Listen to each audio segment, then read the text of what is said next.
బిజినెస్లో ఫెయిల్ అవ్వడం ఎలా? బిజినెస్ ఫెయిల్ అవ్వడానికి ఒక 5 రీజన్స్ ఉంటాయండి. ఫస్ట్ రీజన్, బిజినెస్ మీద అసలు నాలెడ్జ్ అనేది ఉండొద్దు అనమాట.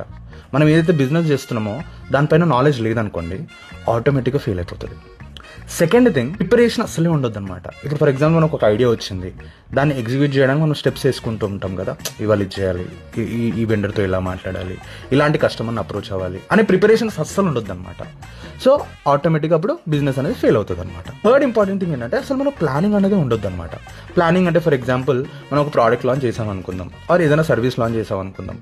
దాని పట్ల మంత్లీ టార్గెట్స్ కానీ, క్వార్టర్లీ టార్గెట్స్ కానీ, ఇయర్లీ టార్గెట్స్ కానీ, ఒక ప్లాన్, ఒక పద్ధతి చేసుకోకుండా ఉన్నాం అనుకోండి, సో ఆటోమేటిక్గా బిజినెస్ అనేది ఫెయిల్ అయిపోతుంది అనమాట. సో డోంట్ ప్లాన్ ప్రాపర్లీ, ఆటోమేటిక్గా business will fail. Fourth important thing ఏంటంటే గోల్ ఓరియంటెడ్ అస్సలు ఉంటుంది. మనం అంటే ఇప్పుడు మన బిజినెస్ మనం ఇంత రెవెన్యూ జనరేట్ చేయాలి అని అస్సలు అనుకోదు. మనం ర్యాండమ్ బిజినెస్ చేయాలి, ఆటోమేటిక్గా బిజినెస్ అనేది ఫెయిల్ అయిపోతుంది అనమాట.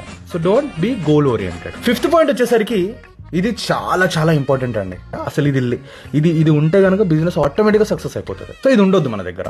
అదేంటంటే కమ్యూనికేషన్ స్కిల్స్ అనేది అస్సలు ఉండొద్దు అనమాట.